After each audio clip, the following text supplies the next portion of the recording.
दोस्तों स्टडी 91 के online platform में आप सभी का बहुत बहुत स्वागत है। दोस्तों आज आप सभी के समक्ष केमिस्ट्री यानी रसायन विज्ञान में अपने अगले लेक्चर को लेकर हाजिर हूं। जी हां दोस्तों, आज हमारा 521 नंबर का लेक्चर है और आज की क्लास अगर आप देखते हैं तो पूरे 15,630 सवाल आपके तैयार हो जाएंगे। ठीक है, लास्ट टाइम हम लोग डिस्कस कर रहे थे दोस्तों हाइड्रोजन और ऑक्सीजन से संबंधित महत्वपूर्ण सवालों को। तो आज की क्लास में पुनः ऑक्सीजन के कुछ सवाल बचे हुए हैं, उन पर चर्चा किया जाएगा। और आज हम लोग नाइट्रोजन गैस से संबंधित बहुत सारे स्पेशल सवाल हैं जहां से बहुत ज्यादा प्रश्न बनते हैं, इसलिए मुझे इन पर अलग से क्लास लेनी पड़ रही। ठीक है, स्क्रीन पर कई सारे प्रश्न भी दिए गए हैं। इसी तरह के हुबहू प्रश्न आपसे आपकी परीक्षा में पूछे जाते हैं और हम अपनी क्लास में इसी तरह के सवालों पर डिस्कशन भी करने वाले हैं। तो आज 521 नंबर की क्लास है, ये हमारा 8वां विषय है। 7 विषय मैं आपको पहले ही पढ़ा चुका हूं, आप चाहें तो YouTube पर उसकी प्लेलिस्ट बनी हुई है, उसे जाकर देख सकते हैं। ठीक है, एक बात और कहना चाहूंगा, ये वाली जो क्लास चल रही दोस्तों, ये तो समझ लीजिए एक तरह से डेमो क्लास है। एक बार आप हमारे पेड कोर्स में आइए, उसे ज्वाइन कीजिए, फिर आपको पता चलेगा कि पढ़ते किस तरह से हैं, क्वालिटी क्या होनी चाहिए, आपको सब ज्ञान हो जाएगा। तो प्ले स्टोर से हमारा एप्लीकेशन आप डाउनलोड कर लीजिए, इसी पर सारी क्लास चलती है। आप एक मौका दीजिए, जुड़िए हमारे साथ, आपको खुद ब खुद जो है ज्ञात हो जाएगा कि क्वालिटी कंटेंट की क्लास कैसी होती है। ठीक है, चलिए सवालों पे आते हैं। पहला सवाल दिया है कि वायु से भारी, ध्यान से एक एक चीज पढ़ के आप जवाब दीजिएगा। वायु से भारी कौन सी गैस है जो रंगहीन भी है, गंधहीन भी है और स्वादहीन भी है। और कंडीशन लगा दिया है कि इन तीनों के साथ साथ, ठीक है, इन तीनों के साथ साथ एक अलग शर्त दे दिया है कि वह गैस कैसी दोस्तों, वह गैस जो है वह वायु से भारी है। ठीक है, वायु से भारी है। ठीक है, तो ये कंडीशन के साथ दोस्तों आपको अपना जवाब देना है। तो याद रखिएगा, आपका जवाब हो जाएगा ऑक्सीजन। जी हाँ दोस्तों, ऑक्सीजन जो है ये हवा से भारी भी है, ऑक्सीजन रंगहीन भी है, इसका कोई रंग नहीं है, इसमें कोई गंध नहीं है, ना ही इसका किसी तरह का स्वाद है। तो आप याद रखेंगे, स्वाद होता जी तो हम लोग मुख से जब ऑक्सीजन लेते हैं, नाक के अलावा मुंह से भी तो ऑक्सीजन लिया जा सकता है। तो ऑक्सीजन जब लेते तो कोई ना कोई स्वाद महसूस होता, खट्टा मीठा कुछ तो लगता। तो स्वादहीन गैस है, इस वजह से कुछ लगता नहीं है, गंध भी कोई नहीं आती है, तो गंधहीन भी है और रंगहीन भी है क्योंकि रंग कोई दिखता नहीं है। ठीक है, तो ये आप याद रखेंगे। अगला सवाल सुनिएगा, कह रहा कौन सी गैस को प्राण वायु कहा जाता है। क्या कहा जाता है दोस्तों? प्राण, क्योंकि इसके बिना इस धरती का कोई भी जीव सजीव जिंदा नहीं रह सकता। तो याद रखेगा, लिखेगा धरती के समस्त जीवों के जीवन हेतु आवश्यक, ठीक है, जीवन हेतु आवश्यक यह गैस है जिसका नाम है ऑक्सीजन। जी बिना ऑक्सीजन का कोई जिंदा रह सकता है क्या? ठीक है, अरे हम आप जिंदा नहीं रह सकते हैं, तो ये तो है ही है। इसके अलावा दुनिया के जितने भी जीव जंतु हैं, ठीक है, ये भी तो जिंदा नहीं रह पाएंगे। ठीक है, हम कह रहे हैं गाय भैंस कुत्ता बिल्ली कोई भी जीव जंतु ले लो, सब तो ऑक्सीजन ही ले रहे हैं। हाँ, कोई दूसरा गैस थोड़ी लेता, हर जीव जंतु ऑक्सीजन गैस ले रहा है। इसे भी आप याद रखेंगे। ठीक है, चलिए अगले सवाल पर आते हैं। कह रहा वायु से भारी, ध्यान से पढ़िएगा। अच्छा, हम तो जान ही गए हैं कि वायु से भारी में ये। अच्छा, एक चीज और बताइए, मान लीजिए पूछ दे कि सबसे भारी गैस कौन सी है। ठीक है, यहीं पे एक सवाल आपसे दे दे सबसे भारी गैस, तब आप क्या बताएंगे भैया? ठीक है, सबसे भारी गैस कौन सी है, तब आप क्या बताएंगे? बताइएगा, कभी भी ये सवाल आए तो बताइएगा रेडॉन गैस। सबसे भारी गैस कौन सी है? रेडॉन गैस को सबसे भारी गैस कहा जाता है। और रेडॉन गैस ये वायुमंडल में ऐसे नहीं पाया जाता, जब कभी ज्वालामुखी फटने वाला होता है, कोई बड़ी प्राकृतिक दुर्घटना आने वाली होती है, जैसे सुनामी वगैरह आने वाली होती है, तो वायुमंडल में रेडॉन गैस की मात्रा बढ़ जाती है। और रेडॉन दोस्तों ये सबसे भारी गैस कहा जाता है। हवा से 8 गुना भारी और हाइड्रोजन से 220 गुना भारी इसे कहा जाता है। ठीक है, यह हवा से 8 गुना भारी है और हाइड्रोजन से 220 गुना भारी है। हाइड्रोजन तो सबसे हल्की गैस है। ठीक है, इसलिए 220 गुना भारी है रेडॉन गैस, इसे भी आप याद रखेंगे। ठीक है, अब मुद्दे पे आइए। कह रहा वायु से भारी कौन सी गैस जल में अल्प विलेय है, यानी पूरी तरह से नहीं घुलती है, ठीक है, तथा अधिक दाब पर वो द्रवित भी हो जाती है। ठीक है, तो ऐसे में दो गैसों का नाम याद रखेगा। जो ऑक्सीजन है इसकी भी खासियत है कि यह जल में पूरी तरह से नहीं घुलती, अल्पविलेय होती है और जल्दी से द्रवित भी हो जाती है। इसी तरह से एक दूसरा उदाहरण भी लिखेगा, कार्बन डाइऑक्साइड। ठीक है, कार्बन डाइऑक्साइड की भी दोस्तों खासियत है, कार्बन डाइऑक्साइड की भी खासियत होती है कि यह जल में अल्पविलेय होता है और अधिक दाब लगाने पर यह द्रवित हो जाता है। तो दोनों का नाम याद रखिएगा। क्या पता मैं आपको ऑक्सीजन पढ़ाया और परीक्षा में कार्बन ऑक्सीजन ऑप्शन में ना आया, सीधा कार्बन डाइऑक्साइड दे दिया। ठीक है, तो उसके लिए भी आप तैयार रहिएगा। ठीक है, आगे बढ़िए अगले सवाल पर। कह द्रव ऑक्सीजन का रंग कैसा होता है। अभी थोड़ी देर पहले ही मैंने आपको बढ़िया सा वो लेक्चर दिया था कि भैया ये ऑक्सीजन जो होता है यह रंगहीन गैस है, इसमें कोई रंग नहीं होता है। फिर मैंने कहा था यह गंधहीन गैस भी होता है, फिर मैंने कहा था यह स्वादहीन भी गैस है। ठीक है, और साथ ही साथ बताया था यह वायु से भारी है। ठीक है, वायु से भारी है। ये बढ़िया सा लेक्चर दिया और अब आपसे नया सवाल कर रहा हूं कि द्रव ऑक्सीजन का रंग कैसा होता है। अभी अभी पढ़ाया रंगहीन है, लेकिन ध्यान दीजिएगा अपवाद है। जो द्रव ऑक्सीजन होता है, लिक्विड ऑक्सीजन जो है, इसका रंग हल्का नीला होता है। ठीक है, लिक्विड ऑक्सीजन का रंग दोस्तों यह हल्का नीला होता है। ठीक है, किसमें, जब हम लिक्विड ऑक्सीजन की बात करते हैं। ठीक है, जब हम लिक्विड ऑक्सीजन की बात करते हैं तब दोस्तों इसका रंग क्या होता है, हल्का नीला होता है, वरना ऑक्सीजन तो एक रंगहीन गैस है। ठीक है, तो अपवाद स्वरूप है। बच्चा जो पढ़ा होगा रंगहीन, गंधहीन, स्वादहीन, वो तो एग्जाम में क्या करेगा, वो सोचेगा इसका कोई रंगहीन नहीं है, और एग्जामिनर बैठा है इस देखने के लिए कि बस जल्दी से आप गलती कर दीजिए। ठीक है, तो आपको बचना है यहां पर, इसे ध्यान से पढ़ना। ठीक है, अगला सवाल देखो।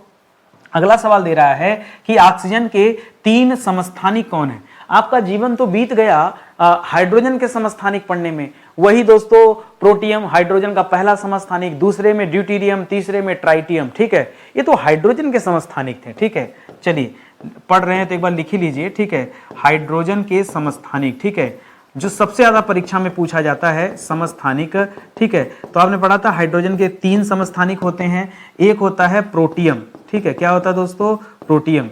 दूसरा होता है ड्यूटेरियम। क्या होता है दोस्तों, प्रोटियम, ड्यूटेरियम, ड्यूटेरियम। और तीसरा होता है ट्राइटियम। क्या होता है, ट्राइटियम। ठीक है, ट्राइटियम। ठीक है, ये 3 समस्थानिक होते हैं, ये हाइड्रोजन के थे। अभी मैं आपसे ऑक्सीजन के समस्थानिक पूछ रहा हूं। संजोग देखिए, ऑक्सीजन के भी दोस्तों 3 ही समस्थानिक होते हैं। ऑक्सीजन के कौन कौन से, तो उनका इस तरह से कोई नाम नहीं है प्रोटियम और ड्यूटेरियम, ट्राइटियम जैसा, उनको केवल अणुभार से याद रखते हैं। आप जानते हैं कि ऑक्सीजन का परमाणु क्रमांक 8 होता है, तो ऑक्सीजन को 8 परमाणु क्रमांक आप लिख लीजिए। ठीक है, इसके बाद दोस्तों 16 ये आप याद रखेंगे, 17 ये आप याद रखेंगे और 18 ये आप याद रखेंगे। ठीक है, तो ये 16, 17, 18 ये तीनों को आप याद रखेंगे। ये ऑक्सीजन के 3 समस्थानिक कहे जाते हैं।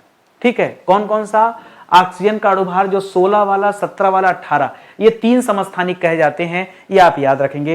ये बहुत अच्छा सा सवाल है, कई बार परीक्षा में पूछा गया है।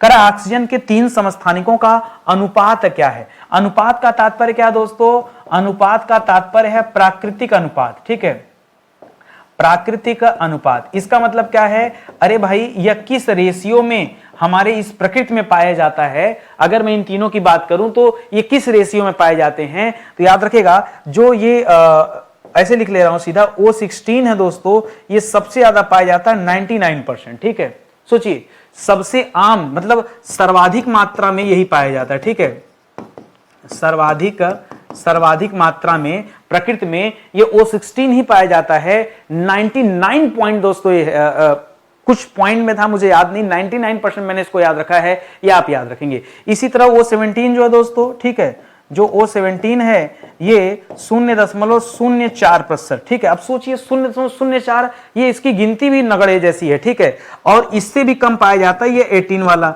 0.02%। ठीक है, 0.02%, ये तो और कम पाया जाता है। तो परीक्षा में पूछा जाता है कि कौन सा ज्यादा पाया जाता है और कौन सा न्यूनतम पाया जाता है। ये 2 सवाल पूछ लिए जाते हैं। ठीक है, समस्थानिक वाले टॉपिक से ये 2 सवाल पूछ लिए जाते हैं कि तो ऑक्सीजन का कौन सा समस्थानिक सबसे ज्यादा मात्रा में पाया जाता है तो O16 बताइएगा, और कौन सा समस्थानिक सबसे कम मात्रा में पाया जाता है तो O18 बताइएगा। ठीक है, ये बहुत अच्छे से आप पढ़ के रखिएगा। अच्छा, एक सवाल और प्यारा सुनिए, बताइए ऑक्सीजन का वह कौन सा समस्थानिक है जो रेडियो सक्रियता को दर्शाता है। ठीक है, क्या है दोस्तों, जो रेडियो एक्टिव है वो बताइए, ऑक्सीजन का कौन सा समस्थानिक रेडियो एक्टिव है। ठीक है, रेडियो एक्टिव दोस्तों कौन है। अब देखिए, बच्चा वही सोचता है कि समस्थानिकों का जैसे नाम आता है तुरंत दिमाग में O16, O17, O18 आ जाता है, लेकिन ऐसा नहीं है। यहां पर जिस समस्थानिक की बात आ रही है ये दोस्तों O14 है और O15 है। ठीक है, ध्यान दीजिएगा,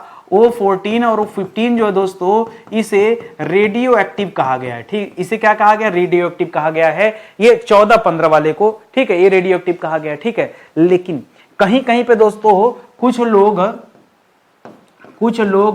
ये जो ऑक्सीजन 18 था ना उसे भी दोस्तों लोग मानते हैं। ठीक है, कुछ लोग दोस्तों इसे भी रेडियो एक्टिव मानते हैं, मैं नहीं मानता। ठीक है, मैं नहीं मानता, ये कुछ लोग मानते हैं, तो कुछ लोग जो मानते होंगे माने, मैं तो 14-15 बता रहा हूं। परीक्षा में देगा तो 14-15 को बताएगा, ये आपके लिए इंपॉर्टेंट है। ठीक है, ये जरूरी आपके लिए है। चलिए आगे बढ़ते हैं अगले सवाल पर। अगला दे रहा है कि जीवन के लिए आवश्यक कौन सी गैस अम्लीय तथा क्षारीय नहीं है। ठीक है, अम्लीय तथा क्षारीय नहीं है लेकिन जीवन के लिए दोस्तों आवश्यक है। तो अभी दोस्तों हम लोगों ने पढ़ा कि प्राणवायु दोस्तों किसे कहा जाता है, आपने पढ़ा कि प्राणवायु ऑक्सीजन को कहा जाता है। प्राणवायु किसे कहते हैं, ऑक्सीजन को।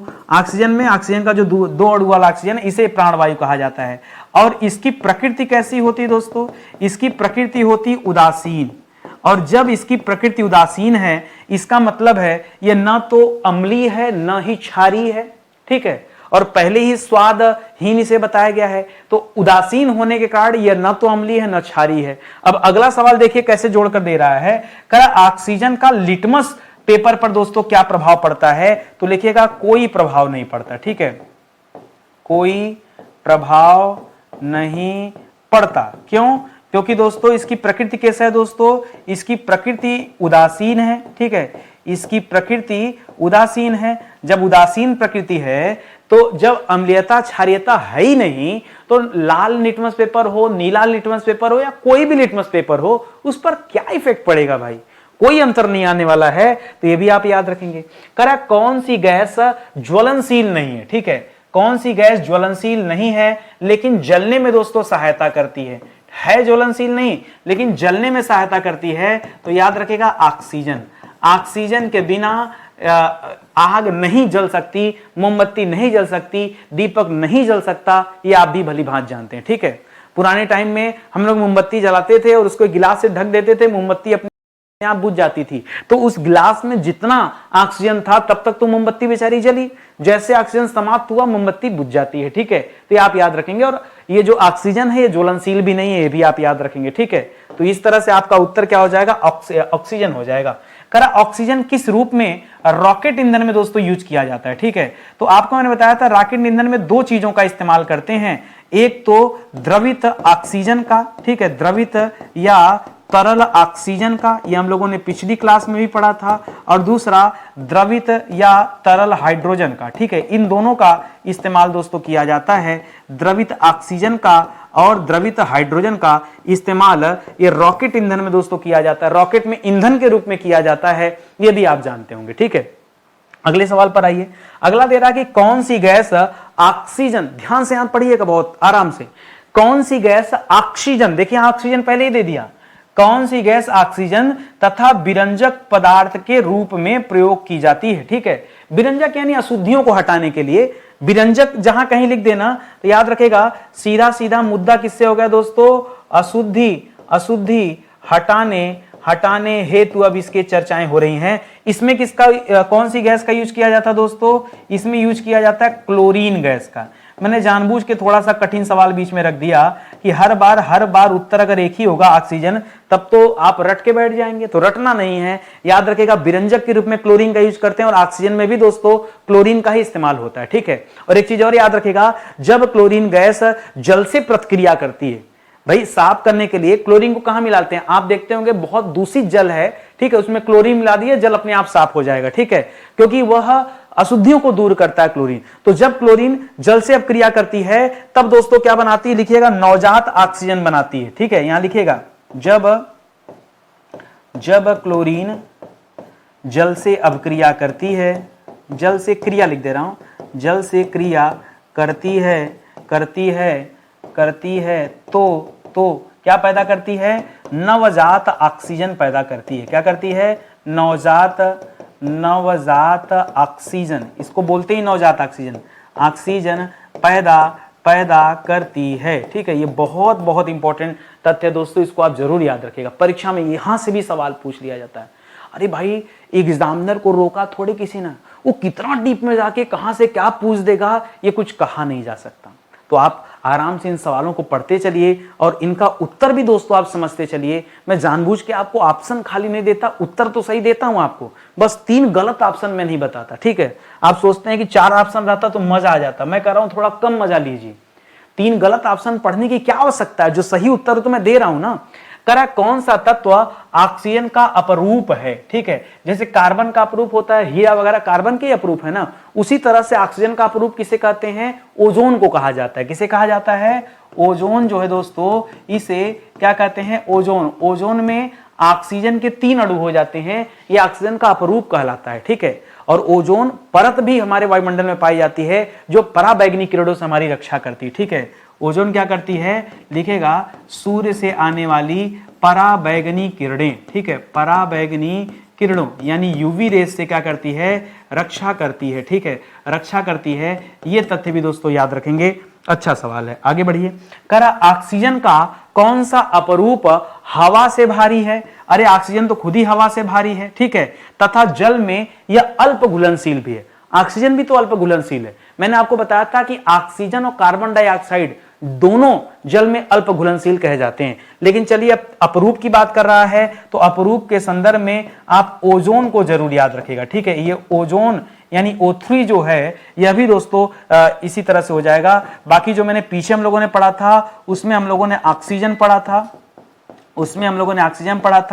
और कार्बन डाइऑक्साइड पढ़ा था। क्या पढ़ा था, कार्बन डाइऑक्साइड पढ़ा था। ठीक है, CO2, ठीक है, CO2 पढ़ा था और यहाँ O2 पढ़ा था। ठीक है, O2 पढ़ा था। ये आप याद रखेंगे, हवा से भारी होते हैं, जल में अल्प विलेय होते हैं, दोनों को आप याद रखेंगे। ठीक है, अगले सवाल पर आइए। करा कौन सी गैस कीटनाशक के रूप में, किसके रूप में, कीटनाशक के रूप में सिनेमा घरों में प्रयोग की जाती। आप सोच रहे होंगे या थिएटर में कीटनाशक का यूज करने की क्या जरूरत है।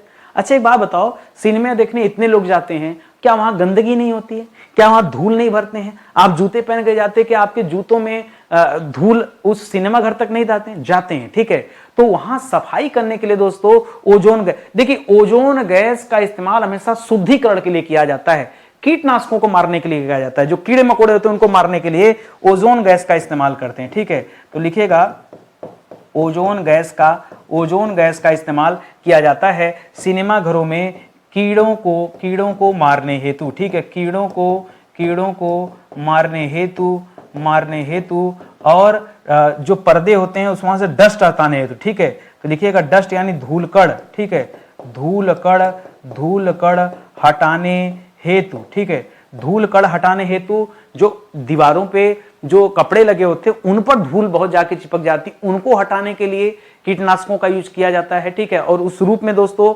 कीटनाशक के रूप में ओजोन गैस का इस्तेमाल करते हैं। ये तथ्य आप याद रखेंगे। ठीक है, ध्यान दीजिएगा, अब तक मैं आपको कुल 7 विषय पढ़ा चुका हूं। हमारा 8वां विषय, बहुत रफ्तार में क्लास चलेगी, 8वां विषय भी आपका समाप्त होने वाला है। ठीक है, अब तक हम लोगों ने पूरी हिस्ट्री कंप्लीट कर लिया है। जैसे आज की क्लास आप पढ़ रहे हैं ना, 1 लाइनर क्वेश्चन के फॉर्मेट में, मैंने इसी तरीके से पूरा इतिहास आपको पढ़ा दिया। ठीक है, पूरा प्राचीन इतिहास पढ़ा दिया, मध्यकालीन इतिहास पढ़ा दिया और आधुनिक भारत का इतिहास, ये 150 लेक्चर में आपको पढ़ा दिया। इसी तरह से कुल 80 लेक्चर में संविधान, 100 लेक्चर में भूगोल और 125 लेक्चर में भारत का भूगोल। 100 लेक्चर में विश्व का भूगोल है, 125 में भारत का भूगोल है। कुल मिलाकर 225 लेक्चर में मैंने ज्योग्राफी पढ़ाया और इसी तरह से मैंने विज्ञान भी पढ़ा दिया। और अब हम पहुंच चुके हैं अपने 8वीं क्लास पर। यह हमारा 8वां विषय है केमिस्ट्री, रसायन विज्ञान जो अभी हम कवर कर रहे हैं। जैसा कि यहाँ लिखा है दोस्तों 500 क्लास, 500 नहीं, आप तो 521 नंबर की क्लास कर रहे हैं। यहाँ लिखा है 15,000 से अधिक सवाल, और ये 15,000 मैंने ऐसे नहीं लिख दिया, लिखने वाले बहुत सारे लोग हैं, लिख देते हैं 1,00,000 सवाल। अरे दिखाओ ना काउंट करके, मेरे यहाँ मैं आपको काउंट करके दिखा रहा हूँ, ठीक है। आज की क्लास ले रहे हैं, 15,630 सवाल आज कवर होंगे। अभी तक मैं 15,615 सवाल पढ़ा दिया। एक दिन में 30 सवाल पढ़ाता हूं, 15 एक तरफ 15 एक तरफ, ये बीच में इंटरवल टाइम होता है, ठीक है। तो आप आइए और पढ़िए, ये सभी परीक्षाओं के लिए इंपॉर्टेंट। बहुत सारे बच्चा कमेंट करते हैं सर मेरे लिए इंपॉर्टेंट। अगर आपके परीक्षा में साइंस के सवाल बनेंगे तो समझ लीजिए ये क्लास आपके लिए इंपॉर्टेंट है, बस इतना से याद रखिएगा। और जितने इन शॉर्ट तरीके से और जितने सटीक तरीके से मैं आपको सवाल जवाब कराता हूं ना, ऐसे आपको कहीं भी नहीं मिलेगा। आपको पढ़ रहे होंगे तो आपको खुद ही महसूस होता होगा। चलिए, करा कौन सी गैस जमीन के नीचे चलने वाली रेल में, ठीक है। सीधे कही जमीन के नीचे चलने वाली रेल में, देखिए सुरंग में चलने वाली रेल, ठीक है। जमीन के नीचे से मतलब क्या है दोस्तों, बहुत सारी टनल, जैसे मेट्रो वगैरह देखिए कहीं की टनल बनी, पूरी दिल्ली में देखिए मेट्रो का जाल बिछा हुआ है और जमीन के नीचे तो ट्रेन चल रही है। तो कह रहा उसमें वायु को शुद्ध रखने में कौन सी गैस का यूज किया जाता है। भाई वहां तक ऑक्सीजन कैसे पहुंचेगा, वहां वायु को शुद्ध रखने में किस गैस का इस्तेमाल करते हैं, पुनः याद रखेगा ओजोन गैस का इस्तेमाल करते हैं। जी हाँ दोस्तों, ओजोन गैस का इस्तेमाल ये टनल में हवा को शुद्ध रखने में भी किया जाता है, ये भी आप याद रखेंगे। ये आपके लिए बिल्कुल नया सवाल होगा, पढ़ा ही नहीं होगा आपने, आज पढ़ लीजिए। करा कि कौन सी गैस जल शोधन में, ठीक है। वैसे तो आप सभी जानते हैं कि जल शोधन में यानी जल को शुद्ध करने में हम क्लोरीन का यूज करते हैं, जो आप जानते हैं, ठीक है। जल शोधन में क्लोरीन का यूज करते हैं। अगला दिया है कि खाद्य पदार्थों को सड़ने से बचाने में, ठीक है। खाद्य पदार्थों को सड़ने से बचाने में, ठीक है। तो सीधे सीधे कहिए खाद्य पदार्थों का संरक्षण, ठीक है। खाद्य पदार्थों का संरक्षण, ठीक है। इसके लिए आप नाइट्रोजन का यूज करते हैं, ठीक है। इसके लिए नाइट्रोजन का यूज करते हैं, लेकिन इन दोनों को अगर मिला दिया जाए, ठीक है, यानी यहां जल शोधन भी मिला दिया जाए और पदार्थों का संरक्षण भी मिला दिया जाए, ठीक है, संरक्षण भी मिला दिया जाए, ठीक है। तो इन दोनों के लिए दोस्तों ओजोन ही काफी है, ठीक है। ओजोन गैस का इस्तेमाल इन दोनों कार्यों के लिए भी किया जाता है, जो आप जानते हो अपनी जगह, क्योंकि यहां एक साथ जवाब देना है ना, अलग अलग तो जवाब देना नहीं है। मान लीजिए एक सवाल आया और आप जानते हैं कि जल शोधन क्लोरीन से होता है, मैं भी मानता हूं। पदार्थों को संरक्षित करने के लिए हम नाइट्रोजन गैस का इस्तेमाल करते, मैं भी मानता हूं। लेकिन अगर दोनों एक साथ दे दिया तब आप क्या बताएंगे, और ऑप्शन में अलग अलग आप चूज नहीं कर सकते, फिर तो आपको ओजोन बताना पड़ेगा, ठीक है। इस बात को आप जरूर याद रखेंगे, यहां बच्चा जाके भटक जाता है, आप ना भटकिएगा। करा कौन सी गैस कृत्रिम रेशम, जैसे रेयान वगैरह हो गया, कृत्रिम रेशम जैसे रेयान के निर्माण में, ठीक है। किसके निर्माण में, रेयान। रेयान एक तरह का रेशा होता है, ठीक है। रेयान रेशा के निर्माण में, कपूर बनाने में, विरंजक के रूप में, इन सभी कार्यों में दोस्तों ओजोन का ही यूज किया जाता है, ठीक है। पुनः याद रखेगा ओजोन गैस का इस्तेमाल रेयान रेशा में भी किया जाता है, कपूर बनाने में भी किया जाता है और विरंजक के रूप में भी किया जाता है। इस तरह से दोस्तों आप याद रखेंगे। बाकी अगर सिंपल ऐसे पूछ दे रेयान रेशा बनाने में, तो आप क्लोरीन भी बता सकते हैं, ध्यान दीजिएगा। अगर सिंपली आपसे पूछ रहा है कि रेयान रेशा के निर्माण में कौन सी गैस का यूज किया जाता है, तो दोस्तों ऐसे में आप क्लोरीन भी बता सकते हैं कि क्लोरीन का भी इस्तेमाल किया जाता है। लेकिन यदि एक साथ दे दिया कि रेयान रेशा हो गया, अब देखिए कपूर निर्माण में क्लोरीन का इस्तेमाल नहीं होता है, कपूर के निर्माण में क्लोरीन का इस्तेमाल नहीं होता है, तो आप कैसे बताइए अब क्लोरीन चूज कर लेंगे। उत्तर तो कोई ऐसा चूज करना पड़ेगा जो तीनों पे सेटिस्फाई हो जाए ना, शर्त के अनुसार, प्रश्न के अनुसार हमको अपना उत्तर देना होगा, ठीक है। चलिए और आगे बढ़ते हैं। करा किसने नाइट्रोजन को सर्वप्रथम ज्ञात किया, मतलब खोजा, एक तरह से नाइट्रोजन के खोजकर्ता के बारे में आपसे पूछ रहा है, ठीक है।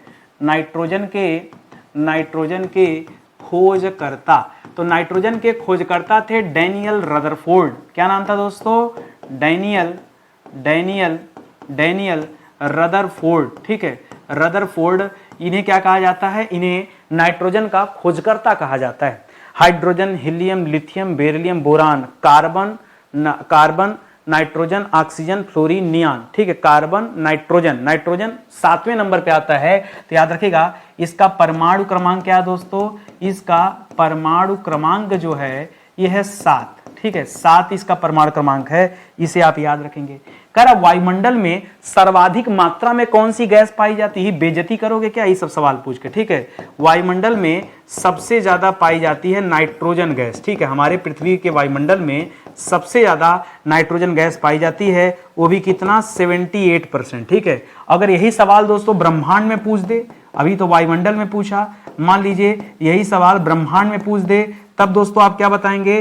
तब तो एक नंबर पे हाइड्रोजन बताइएगा। ब्रह्मांड में सबसे ज्यादा हाइड्रोजन पाया जाता है, दूसरे नंबर पे हीलियम पाया जाता है। लेकिन जब मामला वायुमंडल का होगा, कहीं भी वायुमंडल लिखा होगा, इसका मतलब ये पृथ्वी के वायुमंडल से संबंधित सवाल है। तो हमारे पृथ्वी के वायुमंडल पर सबसे ज्यादा कौन सी गैस पाई जाती है? 78% दोस्तों ये नाइट्रोजन ही तो पाई जाती है, ठीक है। तो इसे याद रखेंगे। अगला सवाल देखिए, करा वायुमंडल में आयतन के अनुसार, ठीक है, चलिए कोई बात नहीं, आयतन के अनुसार नाइट्रोजन की हिस्सेदारी दोस्तों कितनी है? तो बताया तो आपको कि नाइट्रोजन की हिस्सेदारी जो है ये 78% है, ऑक्सीजन की हिस्सेदारी 21% है, ठीक है। तो दोनों चीजों को आप याद रखेंगे। करा कौन सी गैस विषैली नहीं है? ठीक है, कौन सी गैस विषैली नहीं है? पर ऑक्सीजन न मिलने के कारण जीव जंतु इसमें नहीं रह सकते। तो भैया जीव जंतुओं के जीने के लिए तो ऑक्सीजन ही सबसे ज्यादा इंपॉर्टेंट है, लेकिन यहां सवाल ऐसे पूछ रहा है जो मामला नाइट्रोजन से संबंधित है, क्योंकि नाइट्रोजन का परसेंटेज है ज्यादा और ऑक्सीजन का परसेंटेज है कम। ऑक्सीजन तो 21% पाई जाती है, लेकिन ऑक्सीजन को प्राणवायु कहा जाता है, ठीक है। तो जीने के लिए प्राणवायु जरूरी है, नाइट्रोजन जरूरी नहीं है, ठीक है। जिंदगी जीने के लिए प्राणवायु जरूरी है। करा वायु से हल्की गैस कौन सी है? अभी तक आप भारी पढ़ रहे थे, अभी ऑक्सीजन क्या था? ऑक्सीजन, ओजोन, ये हवा से भारी था, कार्बन डाइऑक्साइड हवा से भारी था। हवा से हल्की गैस के बारे में आपसे पूछ रहा है कि कौन सी गैस हवा से हल्की है? वायु से हल्की कौन सी गैस न तो जलती है न जलने में सहायता करती, न तो जलती है वह गैस और ना ही वह गैस जलने में सहायक है। तो दोस्तों ये हवा से हल्की, और ये तीनों कंडीशन दोस्तों याद रखेंगे, ठीक है।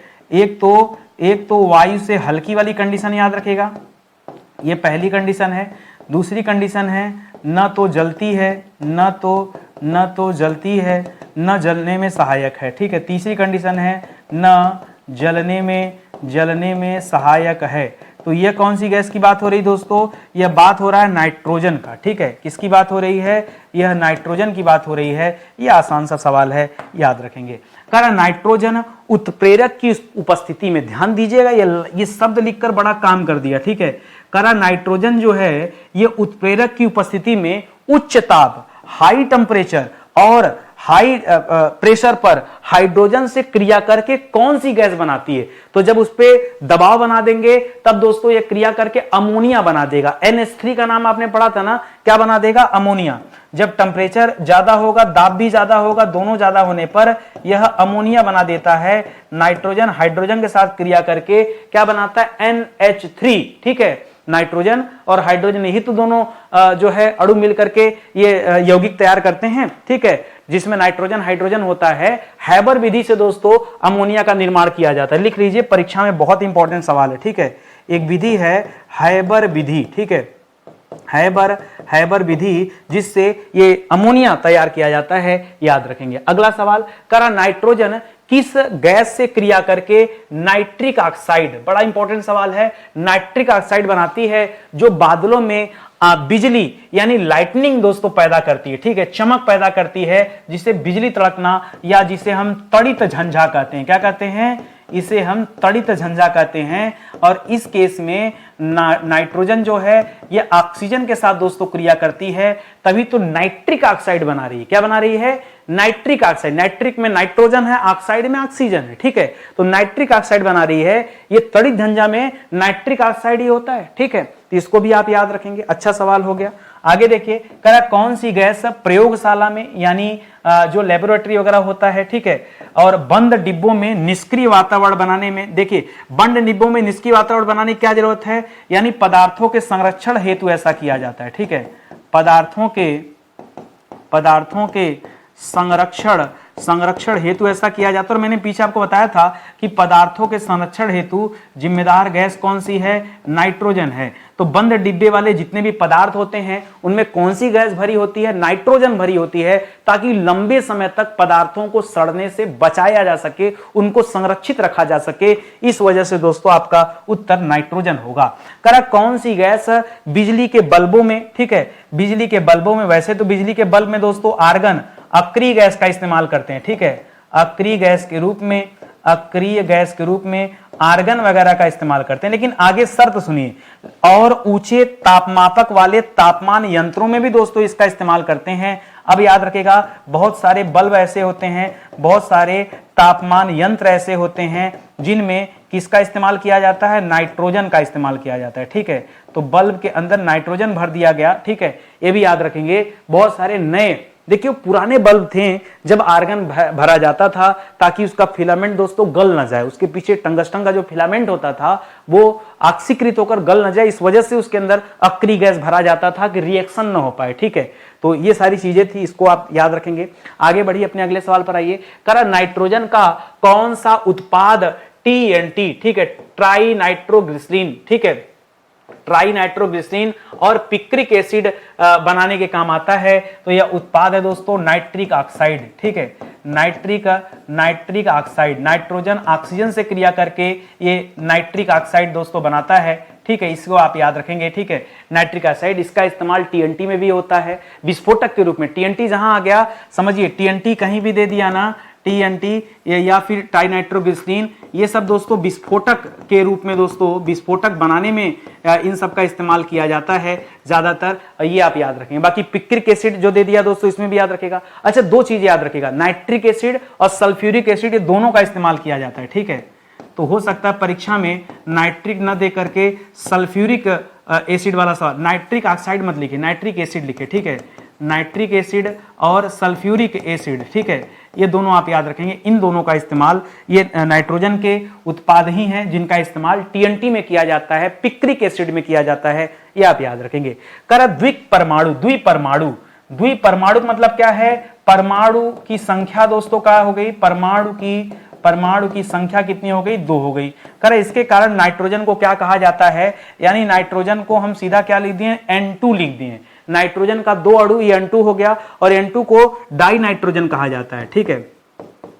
क्या कहा जाता है? डाई नाइट्रोजन, डाई नाइट्रोजन कहा जाता है N2 को, ये आप याद रखेंगे, भी आसान सा सवाल है। आगे देखिए, करा कैल्शियम साइनामाइड, ठीक है, चाहे साइनामाइड लिखिए चाहे साइनामाइड लिखिए, कुछ भी लिखिए, ठीक है, एक ही बात है। कह रहा है साइनामाइड जैसे यौगिक बनाने में कौन सी गैस काम आती है? तो साइनामाइड याद रखिए, जो कैल्शियम साइनामाइड होता है, जो जिसके बारे में लिख रहा है कैल्शियम साइनामाइड ना, इसको दोस्तों नाइट्रोलिम भी बोलते हैं। पहले लिखिएगा, कैल्शियम साइनामाइड, कैल्शियम साइनामाइड को क्या कहा जाता है दोस्तों? नाइट्रोलिम, ठीक है, नाम भी नहीं सुना होगा आपने कभी, ठीक है, नाइट्रोजन से ही बना हुआ दोस्तों नाइट्रोलिम शब्द है, ठीक है। नाइट्रोलिम ये दोस्तों कैल्शियम साइनामाइड का ही दूसरा नाम है, को नाइट्रोलिम कहा जाता है, नाइट्रोलिम कहा जाता है, ये आप याद रखिएगा। अब सुनिए, ये नाइट्रोलिम बनाने में किस गैस का यूज करते हैं? इसके नाम से आपको नहीं लग रहा है कि इसमें नाइट्रोजन का इस्तेमाल होता है? बताइए, क्या इसके नाम में नहीं लग रहा है आपको कि कौन सी गैस काम आती होगी? नाइट्रोलिम नाम है, तो यहां पर दोस्तों नाइट्रोजन गैस का काम लिया जाता है, ठीक है, नाइट्रोजन गैस को ही लिया जाता है, और उसी से दोस्तों क्या होता है? कैल्शियम साइनामाइड तैयार किया जाता है, ये आप याद रखेंगे। इसी को हम नाइट्रोलिम भी कहा जाता है, याद रखिएगा। तो और ये बनता कैसे है? ये कैल्शियम साइनामाइड पहले नहीं होता है, सबसे पहले होता है कैल्शियम कार्बाइड। जब कैल्शियम कार्बाइड को नाइट्रोजन के साथ अपक्रिया कराया जाता है तब ये प्राप्त होता है। तो कहीं जगह नहीं, मैं लिख देता, चलिए इधर लिख देते हैं, ठीक है, यहां लिख देते हैं, यहां, ठीक है, लिखिएगा, कैल्शियम कार्बाइड को, कैल्शियम कार्बाइड को नाइट्रोजन से क्रिया कराकर क्या प्राप्त किया जाता दोस्तों? नाइट्रोलिन या कैल्शियम साइनामाइड, कैल्शियम साइनामाइड प्राप्त किया जाता है। ये आप याद रखेंगे, आपके लिए थोड़ा सा अच्छा सवाल हो गया, ठीक है। तो पता चलना चाहिए, जैसे हवाई बातें नहीं। और ध्यान दीजिएगा दोस्तों, अभी तक जो मैंने क्लास लिया है उसको सब एक जगह भी आप देख सकते हैं, प्लेलिस्ट में चले जाइए, ये संपूर्ण सामान्य अध्ययन का प्लेलिस्ट मिल जाएगा, जहां पर पूरी 521 की क्लास पूरी आपको यहाँ पे नजर आ जाएगी। और हमारे कोर्सेज को अगर आप ज्वाइन करना चाहते हैं तो आप चले जाइए सीधा प्ले स्टोर पर, स्टडी 91 ऑफिशियल का एप्लीकेशन होगा, उसे आप डाउनलोड कर लीजिए। कहीं कोई दिक्कत होती, समस्या होती तो आप हमें कॉल कर सकते हैं या मैसेज कर सकते हैं व्हाट्सएप पर, ये हमारा हेल्पलाइन नंबर है, इससे आप कनेक्ट हो जाइए। अभी दोस्तों हाल फिलहाल में हमने एक नया बैच लॉन्च किया, जो जिस वजह से बच्चे मैं जानते हूँ हिंदी का बैच कि सर का हिंदी का बैच बड़ा पॉपुलर है, तो हिंदी इंडिविजुअल तो बहुत अच्छी क्लास चल रही है। फिर हमने एक कंप्लीट हिस्ट्री का बैच बनाया। मेरे समझ में आया ना कि बच्चों को एक बार पढ़ाओ और इतना विधिवत पढ़ा दो कि कल को उन्हें लगे कि अब हमको पीसीएस क्रैक करना, तो उसके लिए दोबारा उनको इतिहास नहीं पढ़ना पड़े। यानी किसी विषय को एक बार पढ़ना, अरे आप बार बार पढ़ते ही रहोगे तो कब तक पढ़ोगे, समझो बात को। तो इसलिए मैंने कंप्लीट हिस्ट्री का बैच बनाया, इसे आप पढ़ लो, एक बार डेमो देख लो ना, दिल खुश हो जाएगा आपका, ठीक है। और अभी हाल फिलहाल में हमने भारतीय राज्य व्यवस्था यानी भारतीय संविधान का नया बैच लॉन्च किया, आप इसे भी ज्वाइन कर सकते हैं। डेमो देखिए जाकर, दोनों हर जगह डेमो अवेलेबल है, मेरी हर क्लास में मैंने डेमो दे रखा है। कहीं कोई क्वेरी हो, कुछ नहीं समझ में आ रहा है, तो आप दोस्तों व्हाट्सएप या फिर कॉल पे संपर्क कर सकते हैं, ठीक है। तो चलिए मिलते हैं अगले लेक्चर में, तब तक के लिए बहुत बहुत धन्यवाद आप सभी का। जय हिंद, जय Bharat, thank you so much.